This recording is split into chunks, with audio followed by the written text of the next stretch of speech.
How the heck are you guys? I am Fastidious, and I am here today to tell you the cold, honest truth about this fusion. We have got a new fusion live in Raid Shadow Legends for Granyt Doorkeep, and he is very good.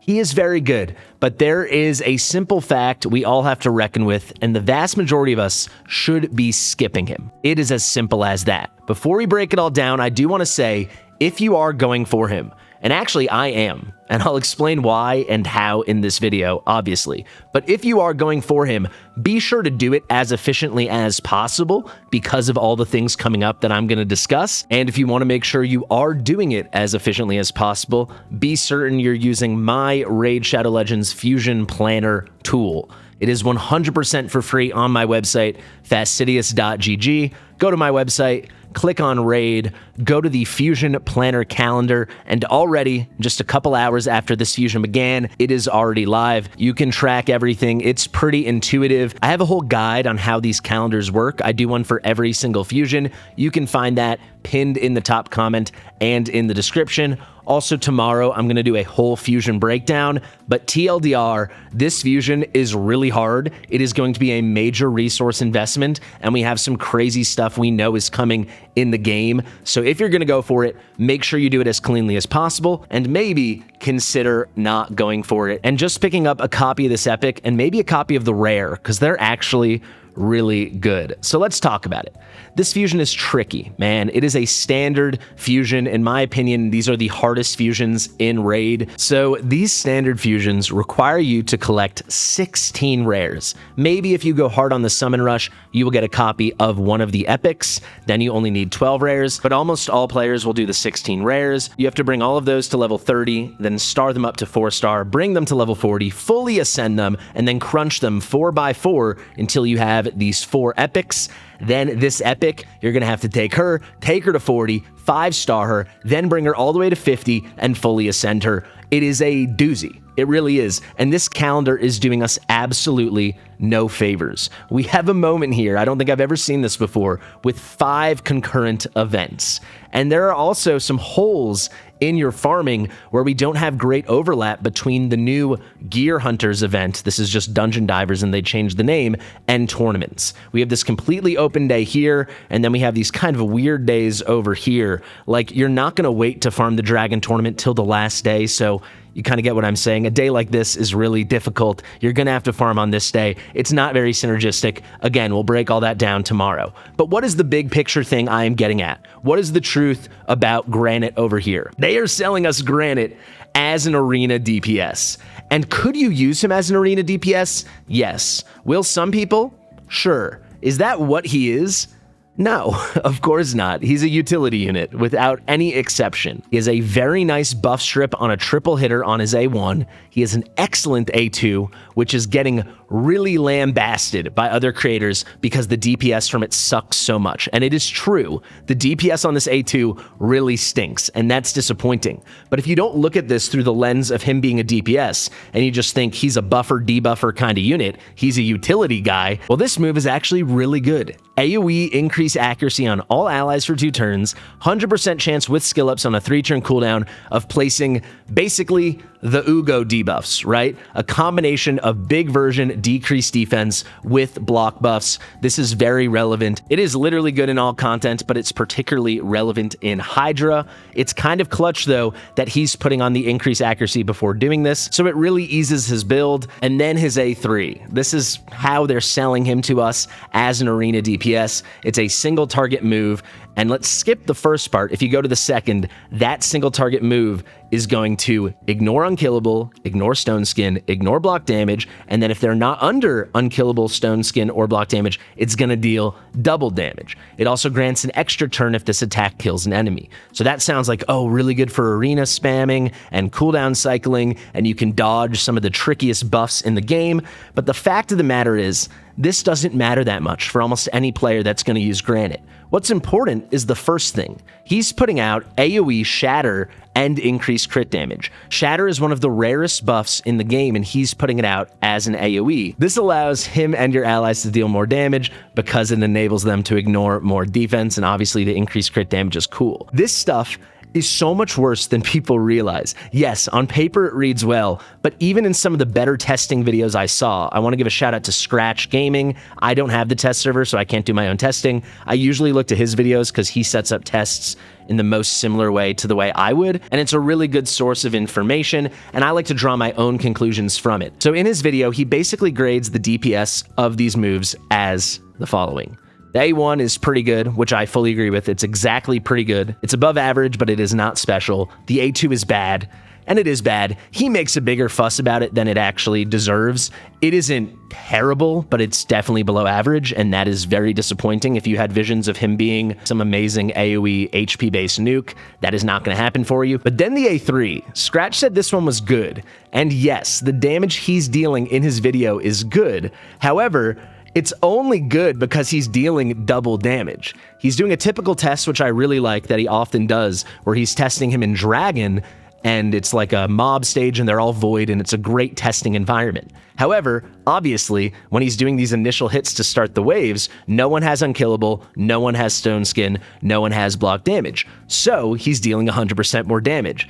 And when you take that into consideration, this becomes a lot less cool for PvP. So this move, when he was scaled out and had good gear, was dealing about 300k.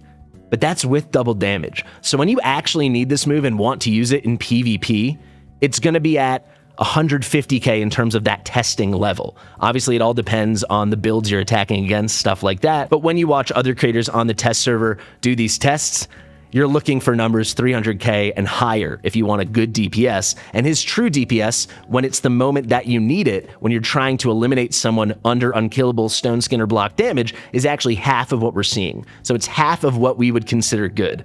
It is not good. He is not a good DPS. There's no other way to spin this. He's not bad, but he is not good. Full stop. So what is he? He's a really cool debuffer. He's a cool buffer, and he's got a nice passive over here. He kind of has that Fabian passive where you can't crowd control him. If he's under fear, true fear, provoke, stun, freeze, sleep, petrify, he's going to cleanse that off. Basically, it's everything except for sheep. On top of that, he's going to deal some extra damage against targets with no buffs on them. This synergizes with his A1 where he's stripping off buffs. But at the end of the day, that does not enable enough damage. This just enables him to spam moves a lot and never be crowd controlled, which is relevant because it allows him to put out a lot of debuffs, put out a lot of buffs, and that's his purpose. That's who this guy is. He's a bit of a stripper. He's got some really nice debuffs, a nice buff here, and then two really nice buffs here. That's his kit. The DPS is not going to be the reason you end up using him in future content. Unless you're a young account, that is just the fact of the matter. So I know I kind of laid into him a bit there. Also, I hope it's coming across that I love Scratch's videos. That's why he is the creator I reference. I've seen so many test server content creator videos. Most of them are good. Scratch's are always my favorite. So I'm not criticizing him. That's just my reference since I can't do my own test server. And unfortunately, I don't think I'm ever going to get the test server, even though the channel's going great, guys. Thank you so much. We got 300 new subscribers from our most recent video. I'm thrilled. Things are awesome. So let's fully zoom out. You get the picture now with Granite. You see my reservations, but now you're probably saying, it's a fusion, Fastidious. Why would I skip a frickin' fusion? You know, like if I have the resources to do it, why wouldn't I do it? And to that, I click on Index, I scroll down, and I click on Shadowkin. It's as simple as that. Leo should be coming in 2 weeks, maybe a little more, maybe closer to 2.5 weeks, but we're thinking towards the end of the first week of October, they will do the Swordmaster Path event where you can not only get Leonardo, who is not only an insanely badass limited champion and a Teenage Mutant Ninja Turtle, he's also an insanely powerful Void legendary that you're actually going to have a reasonable shot to go get. But also, from that path event, they're making available his 5-star Perfect Soul. Now, to get both is going to be a crazy investment, but if you're in position at all to go get both, that should be the priority.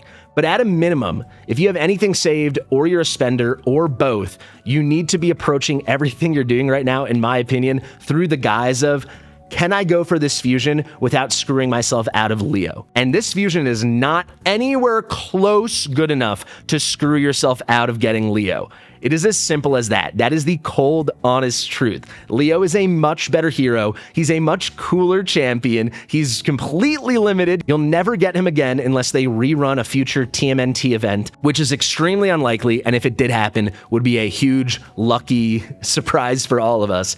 This is the priority.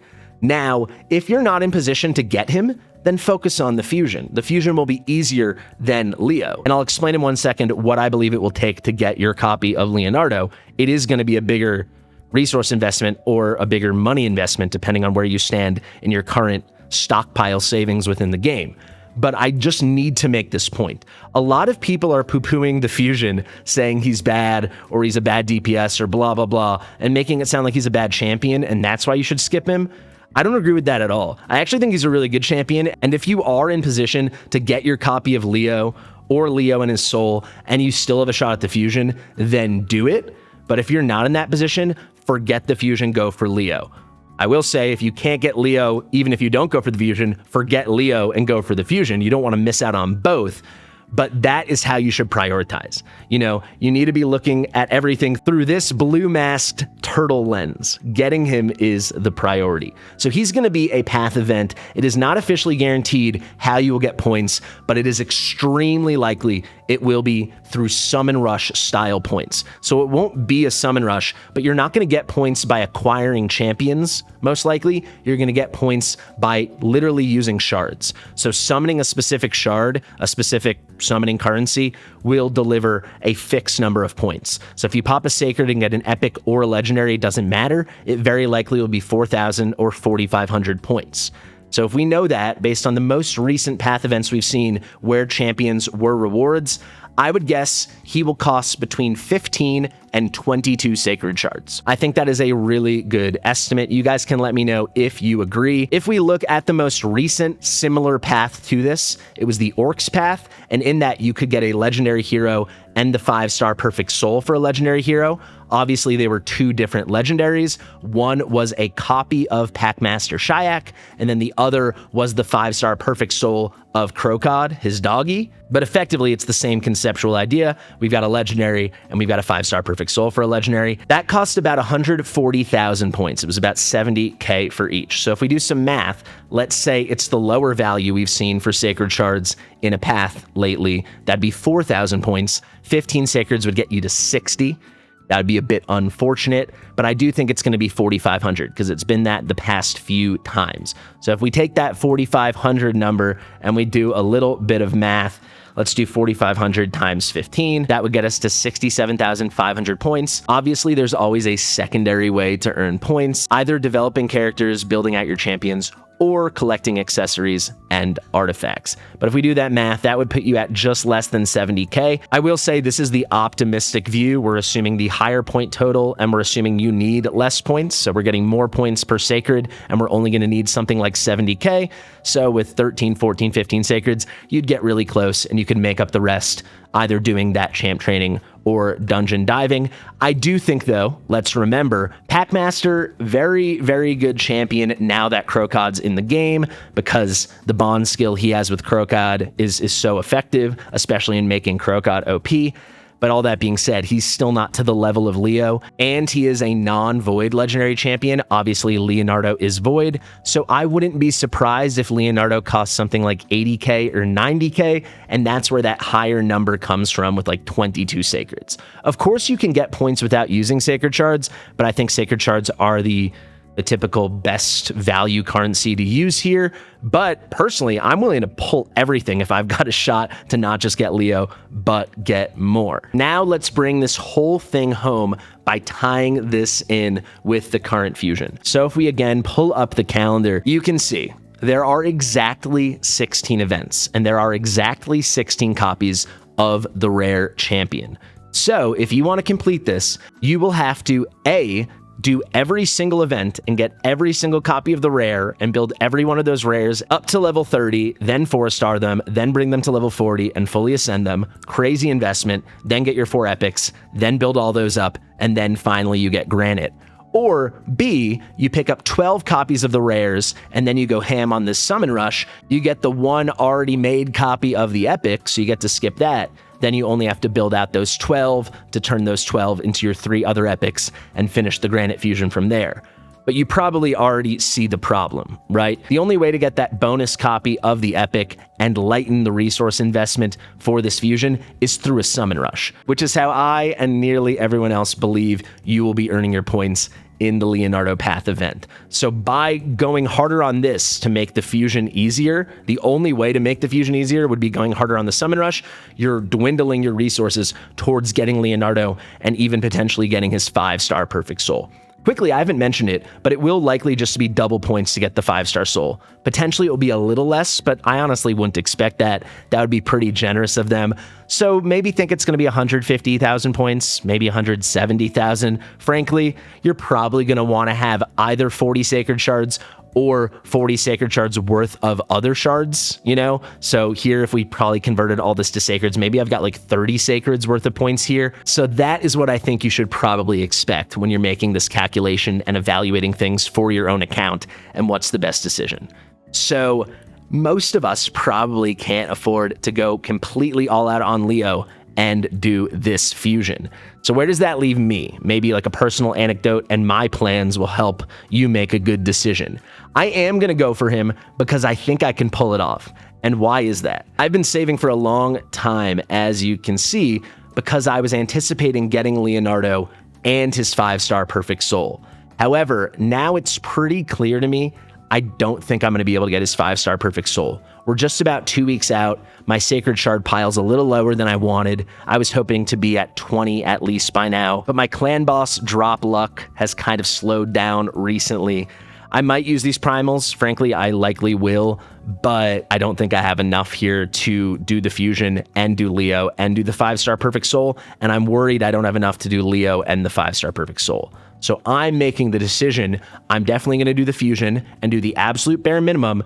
And then I know I can get Leo based on my personal savings, and if somehow the totals are lower than I think, maybe I'll get a shot at the 5-star soul. I do think I'm in probably a minority situation as someone who's been saving so severely for the past month or whatever. I've done this with a lot of intention. I know I'm not alone. A lot of you guys I've seen in the comments are doing similar, but you know, I've got a lot of stockpiles as well, whether it's champ training or dungeon diving to earn the other points. You can see I've got a lot of pots there. I also have some nice static energy, 4.6. I've got a little more down here, 10.2. I also have about $100 of budget remaining this month, so I think I can approach this in a good way. The last tip I'll give you, and this is really just for spenders, but if you really want to save your shards, which you should want to do because Leo's coming, and I think he's such a top priority, I think a really good play is the following. It's unavoidable to summon shards this weekend, unless you're one of those accounts with thousands of mystery shards, which is awesome. This is the best time to use them. That's how you should complete this summon rush. If you're lucky enough to have like 6,000 mystery shards, I would suggest using them for this summon rush and then saving everything else, and then you can even get your copy of the epic. But the copy of the rare here from this summon rush will likely be either 3,000 or 3,500 points. If they're nice, it will be 2,000 or 2,500. I'm not expecting them to be nice.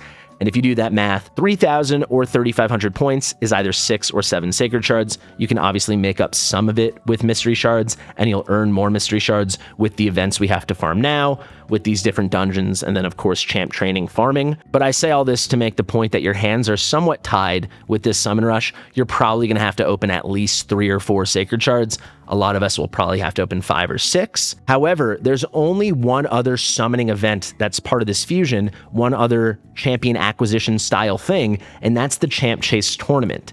And I think it's pretty likely they're going to run a summoning pool this weekend. So again, this tip's mostly for spenders because you're going to need to buy prism crystals, but that $50 pack they run that gives you 210 crystals is going to give you 5 summons, and they're all guaranteed to be epic at a minimum. And also those will not be giving points to any summon rush, so you don't have to have any kind of opportunity cost worries there and think that you're kind of hurting yourself for the future path event that's coming for Leonardo. So I think that's a pretty good way to pick up some easy points. Again, I think this guy will be between 2,500 and 3,500 points. So if you get your 5 summons worth of prism crystals and you don't even hit a single legendary, you don't get lucky, you're still looking at 1,250 points. You can also, obviously, during the Champ Chase, earn points through fusions and stuff like that. Personally, I'm not in the best shape right now, but I'm assuming a lot of you have stuff saved up.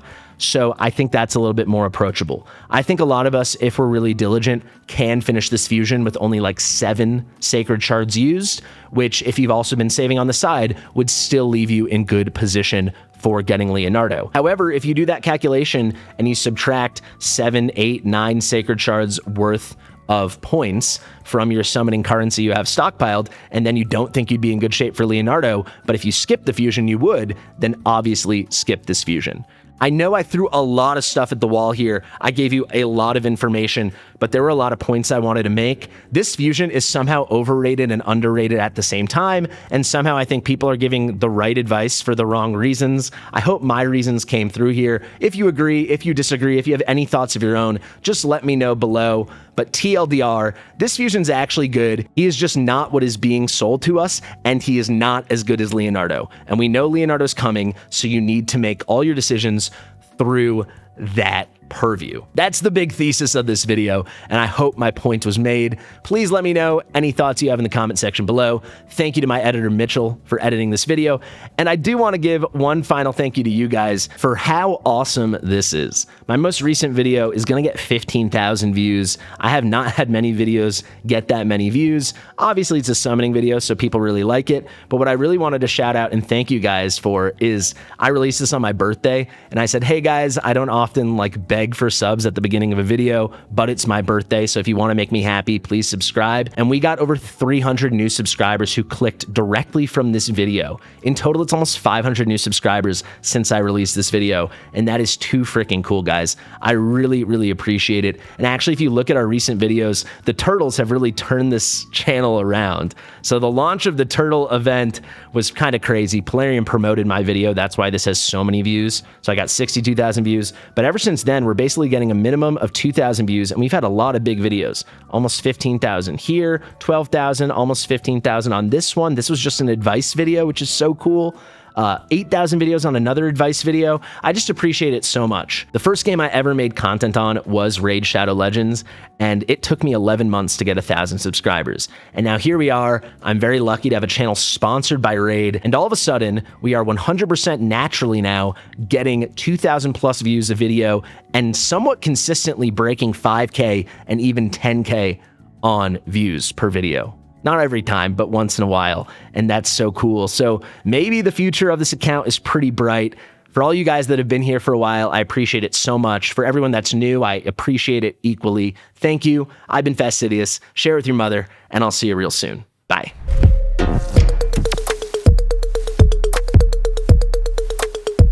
Fastidious.